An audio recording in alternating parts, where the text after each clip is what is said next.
japo Hare Krishna Hare Ram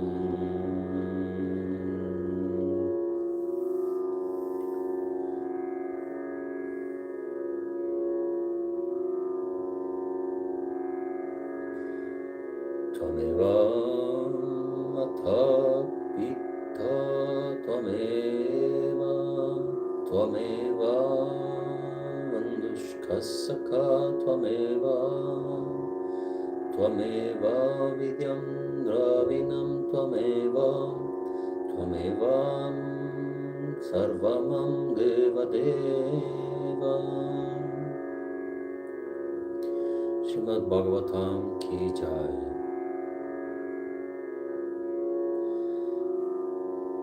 Book 2, Discourse 5 of Description of the Cosmos.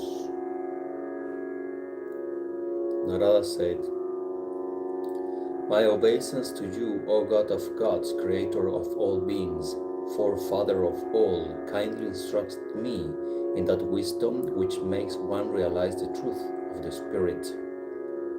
2. My Lord, kindly tell me in essence the truth about this universe, as to what its characteristics are, on what it is supported, by whom it has been created, where it ultimately rests, by what power it is ruled, and what it essentially is.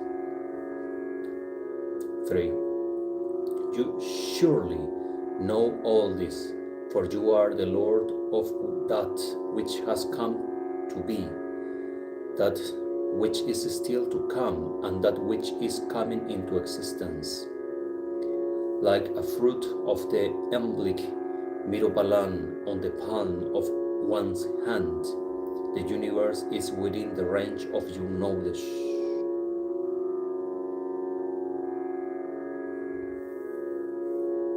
4. What is the source of your special knowledge, and by whom you are supported?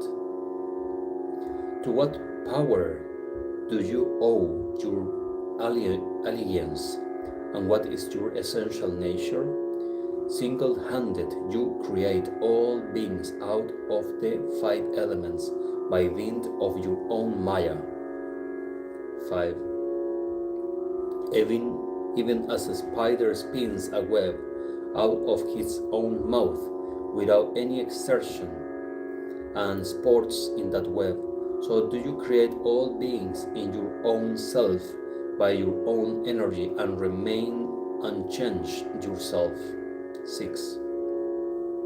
All of that is known through a certain name, form, and qualities in this world.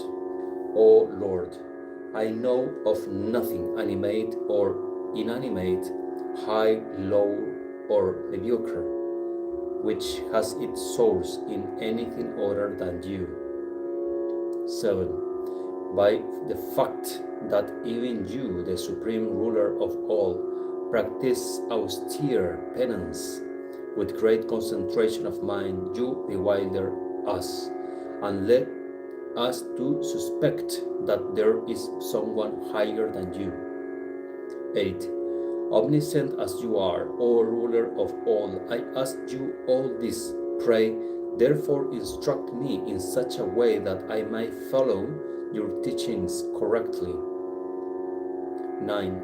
Brahma replied, Laudable is this inquiry of yours, dear child, who are full of compassion to all, for you have thereby urged me to reveal the Lord's glory. 10.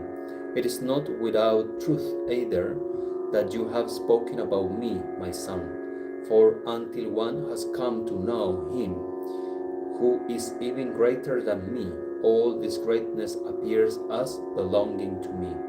11. I see two manifests bring forth the universe, which stands manifested by the self-effulgent Lord. Much is the same way as the sun and fire, the moon and other planets, as well as the other stars, and the lunar mansions seem to illuminate it. The universe, even though it stands illuminated by the Lord. 12. I bow to the same Lord Vasudeva and meditate on him, deluded by his Maya, which is so difficult to conquer. People like you speak of me as the Father of the universe. 13. Nay, bewildered by the Maya, fools vauntingly speaks of the body as their self, and for all that belong to it as mine. Although this Maya is too shy even to stand the Lord's look. 14. In reality, O divine sage, there is no substance other than Lord Vasudeva, neither the elements, not karma, nor time, no swabhava, nor the individual soul. 15. Narayan, Lord Vishnu, is the goal of the Vedas. The gods have sprung from the limbs of Narayan. The sacrifices are meant to please Narayan, and the world attained through such sacrifices are so many limbs of Narayan's cosmic body.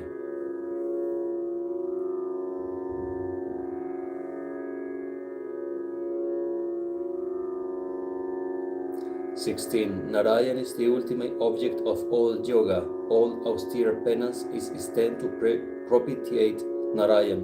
All wisdom is direct toward Narayan, and all paths leads to Narayan.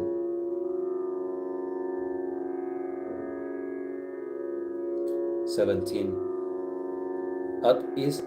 He is at one the seer and the ruler, though immutable. He is all-embracing.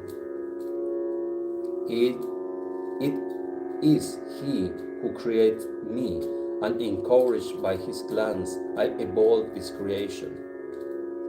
18. The Lord is infinite and beyond the three gunas. It is his Maya that has assumed these three gunas, sattva, rajas, and tamas, for the purpose of creation, preservation, and destruction. Though the agency of the elements, the sense, and the gods presiding over the senses, these gunas, bind the individual soul who is subject to Maya, though ever free in essence, with the consciousness that he is the physical body, the senses, and the mind all in one.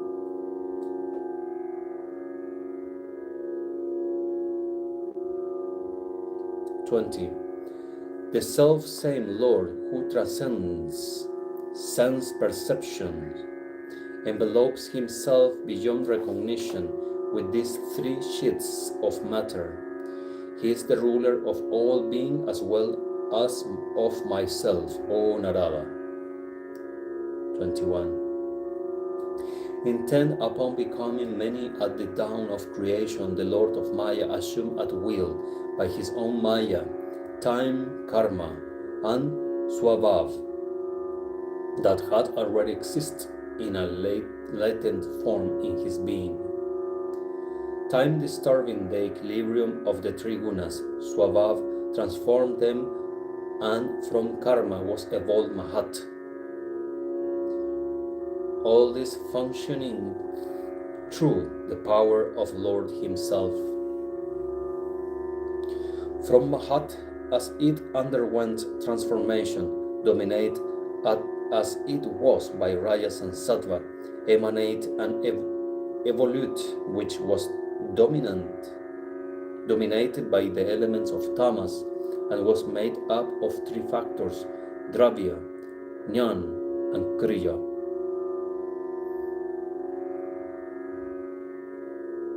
24. This was known by the name of Ahankara, and became threefold as it underwent transformation. Its three varieties are Vaikarika, Taijasa, and Tamasa, which are severally predominated, O Narada, by the force of Jnana, Kriya, and Dravya.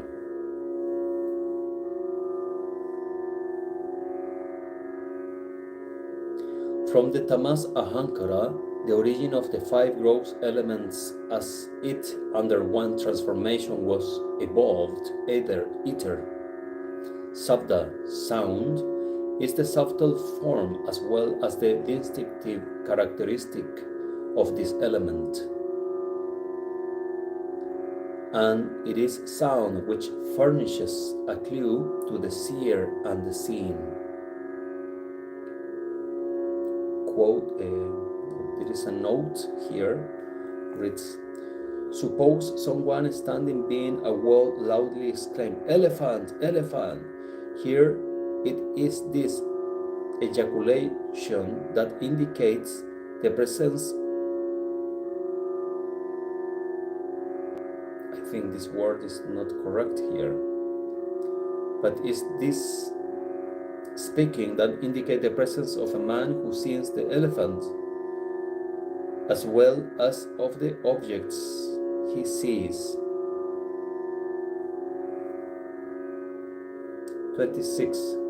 From ether, as it underwent transformation, sprang up the element of air, which is characterized by the quality to touch, having inherited the characteristics of its cause, ether.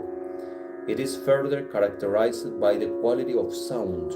Vitality, energy, zeal, and strength are only other names of air. 27. From the element of air, even as it underwent transformation under the impelling force of time, as well as of the destiny of innate disposition of the various individual souls, was evolved fire, which is characterized by the quality of color and has also inherited the characteristics of its chain of causes, sound and touch. 28. From the element of fire, even as it underwent transformation, sprang up water, which is characterized by the quality of taste. It is further characterized by the quality of color, touch, and sound, which it has inherited from its chain of causes, fire, air, and ether. 29. From the element of water, even as it underwent transformation, came into being the earth, which is characterized by the quality of smell, as well as by the quality of taste, color, touch, and sound, which it has inherited from its chain of causes, water, fire, air, and ether. 30. From the Sattvika ego sprang up the cosmic mind, as well as the deity presiding over the same, the moon god, and the 10 deities severally presiding over the 5 senses of perception and the 5 organs of action, viz. the Digdevatas, the wind god, the sun god, Varuna, the twin Aishvins, the physicians of the divinities, the divinity of fire, Indra, the Lord of Paradise. Lord Vishnu appeared as a younger brother of Indra and therefore called Upendra. Mitra, one of the 12 sons of Aditi, and Prajapati. Note 2. Of the 10 gods or divinities enumerated above, the Digdevatas presided over the auditory sense, the wind Deva over the sense of touch, the sun Deva over the sense of sight, Varuna over the sense of taste, and Asvins over the olfactory sense. Again, the Deva of fire presides over the organ of speech, Indra over the hands, Upendra over the feet, Mitra over the organ of excretion, and Prajapati, the Deva presiding over the creation, over the organ of generation. 31. From the Rajasika ego, as it underwent transformation, were evolved the 10 Indriyas, the 5 senses of perception: the auditory sense, the sense of touch, the sense of sight, the sense of taste, and the olfactory sense, and the 5 organs of action: the organ of speech, hand, feet, the organ of generation, and the organ of excretion. Again, the intellect, which is the faculty of cognition, and prana, the faculty of action, are also the evolutes of the Rajasika ego. O Narada, the foremost among the knowers of Brahma. So long as these categories, the gross elements, the Indriyas, the mind, and the Trigunas or modes of Prakriti remain dissociated, they could not erect a house in the form of a body.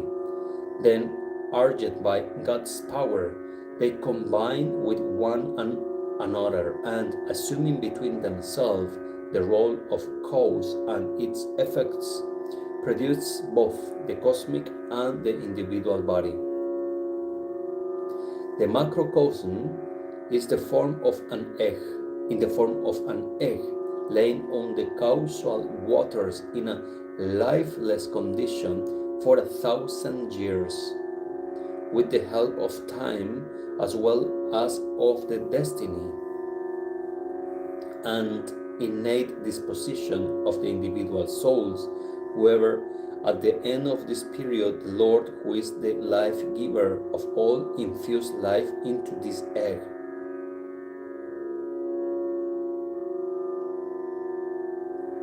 Bursting open that cosmic egg, it should there form the same Supreme Person, the cosmic being, with thousands of tides, feet, arms, and eyes, and thousands of faces and heads too.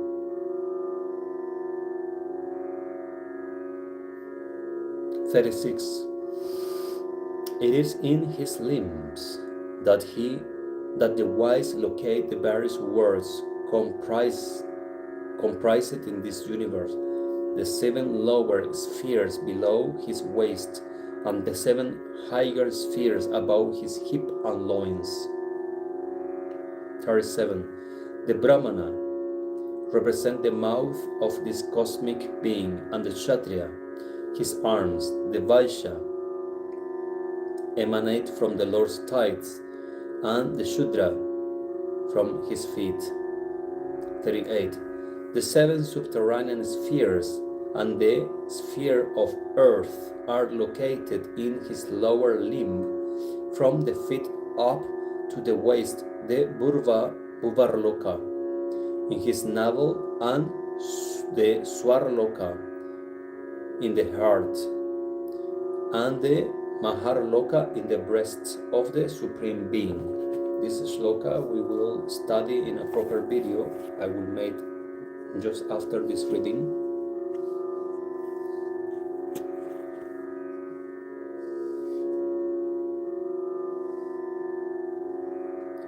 Because here it reads sphere, and the Sanskrit should read mandala kriti or mandala.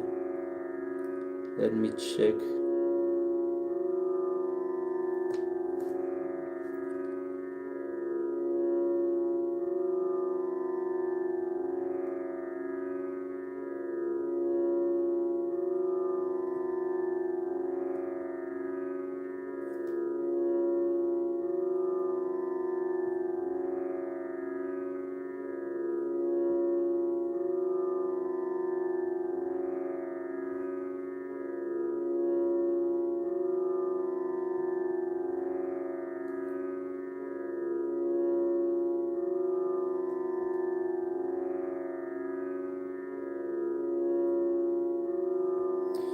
Yes, it's used the word mandala here. So I did a video about this word and the meaning of the word mandala, where we find out that mandala does not mean a sphere, a 3D sphere, meaning a balloon. Let's say balloon like this. Well, this is an egg, the cosmic egg, but this, let's see a balloon that is round, right? Round, 360. Mandala does not mean that. Mandala means something much more like this. This is mandala, and the word for sphere or globe also exists in Sanskrit, and it's not mandala. So that is an interesting, well, point of view in terms of Vedic cosmology, or how the Vedas are telling the shape of the different planets and the spheres or the mandalas where all the planets are, or the life species are living. So here is playing again the 7 subterranean spheres, the sphere of the earth. All these are platforms in the cosmic egg. There are 7 earth, 7 up, 7 down, and earth is in the middle of these mandalas. So that is a different approach to the cosmic vision than what the commercial culture is telling nowadays, that everything is confused, everything is in darkness, everything is Maya, illusion. Is not true what they are telling us. So from where we can really take the pramana about the cosmic shape and everything is from the Shastras, only from Shastras. And then we must also have Shraddha on Shastras. If we don't have Shraddha on Shastras, then we will be very confused by all the propaganda of the media, that they are infusing on us, on our mind, their ideas in order to confuse ourselves, to confuse the humankind in terms of what is what. There is no God, etc. You know what I mean. There is no soul, etc. There is no purpose on life. The only purpose is to eat and to sleep and to reproduce yourself like a monkey. So we must really get back to the roots of our philosophy and to try to extract, even if everybody is accepting contemporary ideas created by Kali Maharaj, we must study ourselves and to get our own mind in terms of what really Shastra is telling us, and not to believe the mass, like all the ships are walking to the same place. But we can stop there and to say, okay, wait, why I have to go there to think the same that everybody's thinking and what everybody's telling? I can go to the Shastra and to find out exactly what is there and to try to understand, to analyze that. This is the path of mysticism, is to discover the truth with love and devotion, with sadhana practice, with the studies, but by yourself, not to let everybody tell you the stories, because normally by global history, the history of humankind, we can see that what the mass is thinking normally is always wrong. This is proved by history. Let's continue and we will finish in verse 42, just 3 or 4 verses more. 39. Even so, Jana Loka is located in his neck, Tapoloka in his breast, and the Satya Loka, the eternal abode of Brahma, in his head. 40. Again, the Atala Loka is located in his waist, the Vitala Loka in his thighs, the Holy Sutala Loka in his knees, and the Tala in his shanks. 41. Even so, the Mahatala is located in his ankles, the Rasatala in the 4 parts of his feet, and the Patala in his soles.